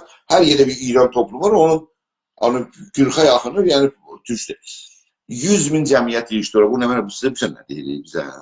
İran toplumu indi budur. İran toplumu indi budur. Bunlardılar ki, indi hakimiyyəti qurmağa hazırlaşırlar. Biz özümüzü yığışdıranmasaq, yəni fantastik teorilərdən uzaqlaşıb, gerçək teoriya barmaq qoymasaq ki, bu iş görülsün, saat 9:30 oldu, 9 oldu. Gerçək teorilərə dayanmasaq, Nə qədər vaxtınız var? Nə qədər vaxtınız var? Okey, mən 4 dənə də sual soruşacağım, qısa cavab verin. Bu bölümü tamamlayın. Baxın, gerçəkçi teorimiz düzgün, real, dünya, bugünkü dünyanın üzrə düşüncəmiz, teorimiz, stratejimiz olmasa, biz kökündən tutacağıq yine də. Yine bir yeni hakimiyyət kurulacaq. Bu istiqlalı onu açacaq, dağılacaq, o gedəcək, bu gedəcək. Heç bir devlet, Azərbaycan deyək də Azərbaycanı, Kürtlər ayrılanmazlar. Kürtlər ayrılma şüarı verməyəcəklər. Heç zaman o iş görməzlər. Mən yəqinim var ona, Bəlusların istiqlal şüarı vermələrə kapasitiyetləri yoxdur. Ərəblərin istiqlal şüarı vermələrə kapasitiyeti yoxdur. Bir şey də, ora bir dənə ləşkər göndərər, bitirə işində azca. Azərbaycandır. Azərbaycan. Niyə? Azərbaycanın kökləri Tehranda oyanında var. Oyanında. Azərbaycanın istiqlal ola bilər fikirliysiniz. Çamçı dövlət onu rəsmiyyət tanıyacaq. Heç bir devlet. Ona görə ayağımızı möhkəm torpağa basmalıyıq. Ayağımızı möhkəm torpağa basmasaq, bu gələcək dəyişiklikdə də bir dəfə biz qaybetsək, itirsək haqqımızı, yəni işimizi, pozisyon qazanmasaq İran siyasi arenasında, Türk xalqının bitmişdir iş İranda. Yəni mən də bunun tərsini düşünürəm. Bir fürsətimiz var, o da bu fürsətdir ki, bu rejimin yıkılmasıdır. Ondan sonra şayət İranda rejim yıkılma məsələsi söz konusu işte olmasın. Doğru. Buna cəzələ İranda bir daha dövlət istirlər, bu mərkəzsizlər İranda demokrasi. Bunlar demokratları bilirsən nə cür demokrasi istirlər? Türkiyənin demokrasisini istirlər. Türkiyənin demokrasisi İran istəyirlər. Türkiyənin demokrasisi bizim mənafeyimizi təmin etmir. Çünki orada qeyri-hakim xalqın mənafeyi təmin olmur cumhuriyyətdə, o demokrasiydə. Ona görə biz radikal demokrasiyyə, əgərsə biz federal qurmağa imkanımız olmasa, siz bunu gedin Adəmdən soruşun, bizə siyasətlərindən. Deyib bu adamlar, bulan gücü yoxdur federal qursun ölkənin içindəki. O ne, bu ne, bir yığışacaqlar bir yere, böyük güc olacaqlar qursuna, amma biri istir istiqlal tapsın, o istir orada istir. Bu imkansızdır. Şəraiti, hər halda şəraiti ki gəlir, məsələn, inqilab şəraitində ki, gəldi əldən veririk. Əgər onda bugünkü milli güc olsaydı, bugünkü milli düşüncə və səthi olsaydı, şəriət mədarı onda əgər, məsələn deyirəm, bugünkü gündə, yəni indi Ayətullah şərifində Allah rəhmət eləsin, mənim çox hörmət qoyduğum bir şəxsiyyətdir.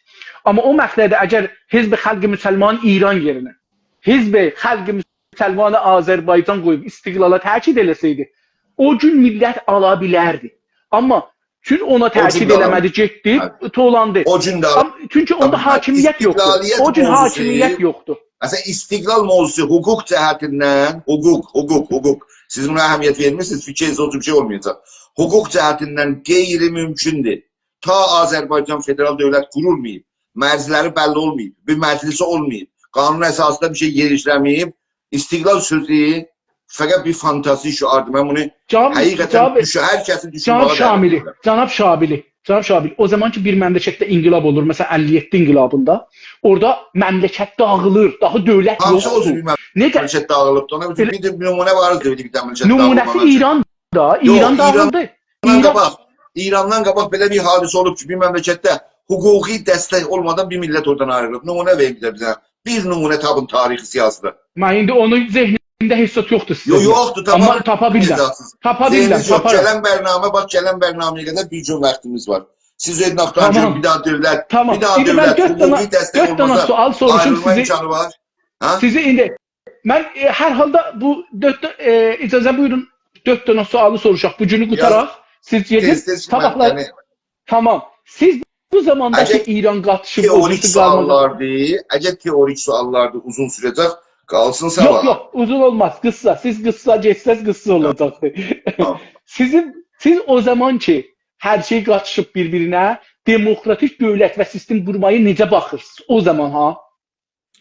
Demokrat gücləri, yəni qeyri-farz xalqların güclərinin bir araya gəlməsi, müttəhid olması, sıfır ixtilafla meydanda olması, mərkəz demokratların yanında olması, təbliğ edib gələcək məclisdə əksəriyyəti təşkil verməyə fəaliyyət eləmədə görürəm. Gələcək məclis, İran məclisində biz əksəriyyəti, yəni 51% əldə etməyə çalışmalıyıq. Orada o anayasada bizim federalizmimə, dövlətimizə dəstək, yəni düzəlməsə, qurulmasa və o qanun əsasında ayrılmağa dəstək olmasa, ayrılma məsələsi sıfır. Mən deyirəm, öləcəm, gidəcəm, siz cəvansız qalacaqsınız. Gidəcəksiniz ki, onda deyəcəksiniz, bu kişi nələr deyirmiş. Yaşa, amma inşallah uzun yaşarsınız inşallah, görərik hamımız bərabər. Sizcə demokrasi öncə olmalıdır, yoxsa milli hakimiyyət? Mən sizə bir söz deyim, əvvəl bu demokrasinin haqqında qurulum ki, İranda qurulan demokrasi vəhşi bir demokrasi olacaqdır. Niyə?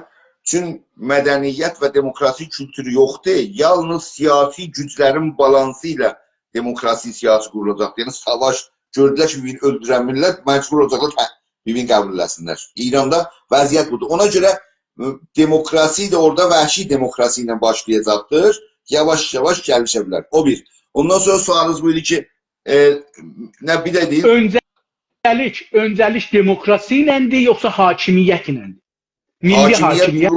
Hakimiyyət qurulmadan nə demokrasisi? Demokrasi havada qurulmaz.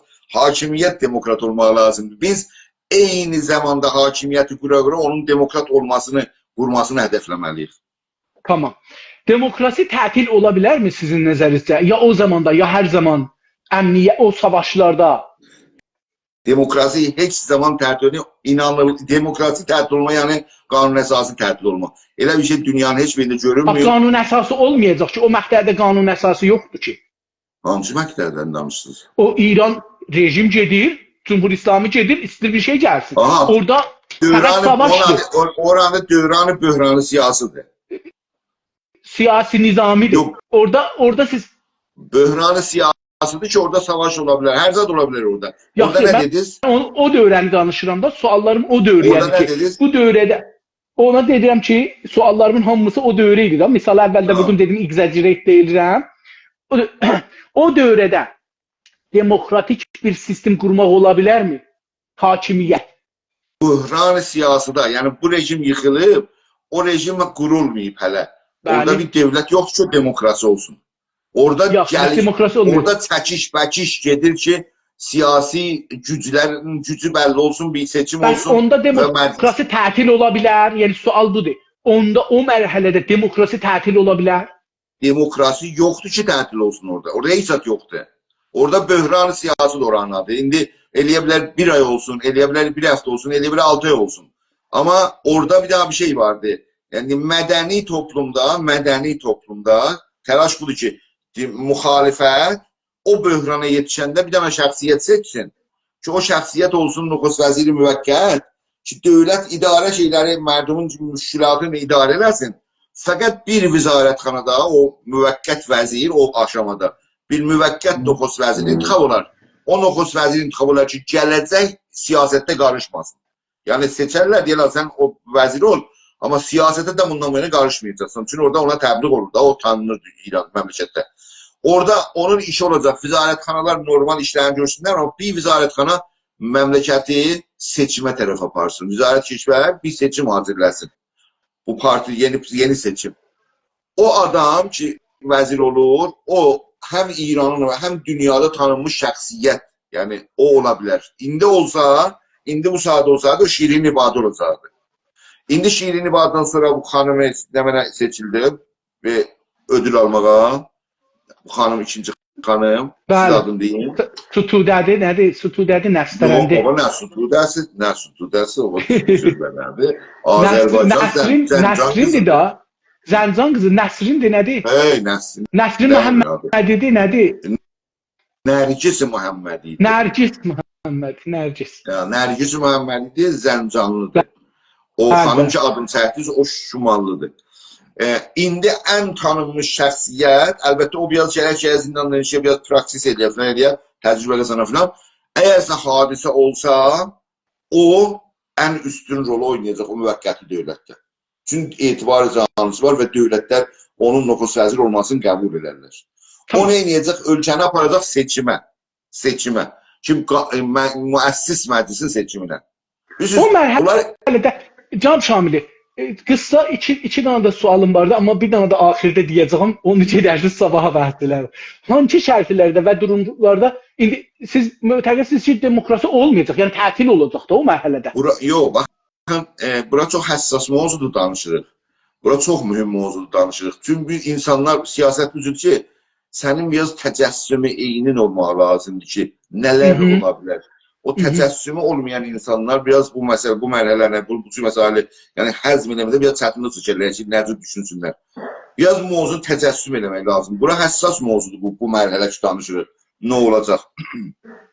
Tarixi siyasi nə deyir? İranın kökləri nə deyir? Praksis nə deyir? Dünya dövlətləri nə deyir?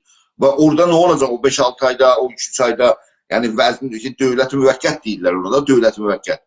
O dövlət müvəqqəti nə cür seçiləcəkdir? Nə olacaq? Onlar bir şeylərdə ki, qoyun gələn dəvə danışıq olan mühüm şeylərdir. Tamam.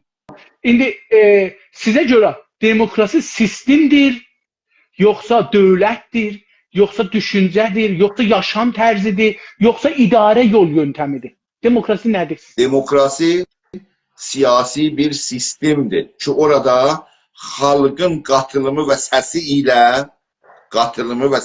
ilə nümayəndələrin hazırdır ki, bir siyasi sistem qursun ki, orada bir tərəfi qanun yazar, bir tərəfi məmləkəti idarə eləyər, bir tərəfi hüquq, nə mənadır bunu? Qanun icrasına nizarət edir. Hakimi qəzayəni təmin edər deyə bir sistem qurulur. Eyni halda demokrasi adın çəkdiyim dəyərlərə görə bir yaşam tərzidir deyə düşünmək olar. Tamam.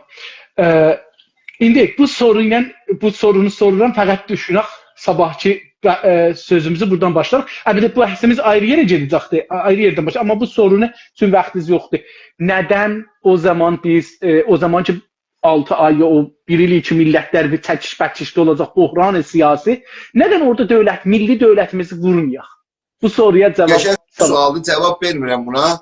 Bu üçün bu interesant bir sualdır bu. Çox mühüm bir sualdır ki, biz buna əgər dəqiq bu suala düşünməsək, kökündən qayb edərik, itirərik haqqımızı. Yəni ona sabahları düşünərik. Sabahları saat yenə də sizin vaxtınla 7, Təbriz vaxtı ilə 9-da huzurunuzda olacaq dostlar. Çox sağ olun, var olun.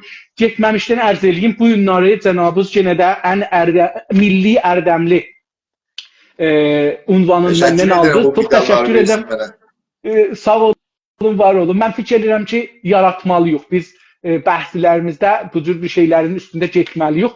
Xüsusən ki, bilirsiniz, o siyasi və arenada belə ruznaməlikdə deyir ki, filan nəşriyyədə mənə bu ünvan verilibdir. Bəli, Onun bəli, üçün- o var. Doğru. O cür dəyərləndirmələr var və yaxşıdır da, pozitiv təsiri var. Gecəz xeyrə qalsın. Çox Sağ olun, sağ olun. təşəkkür sizdən və Var olun. nə qədər insan baxırdı bu günləri. Bu günləri bundan belə ki, orada iş günüdür. 15 nəfər, 16 nəfər canlı olaraq buradadılar. Çox təşəkkür, onlardan da Sağ təşəkkür. olun. Görüşmək Var üzrə. olun, Sağ var olun. Görüşmək üzrə. Hələlik, hələlik. Var Sağ olun, olun. var olun.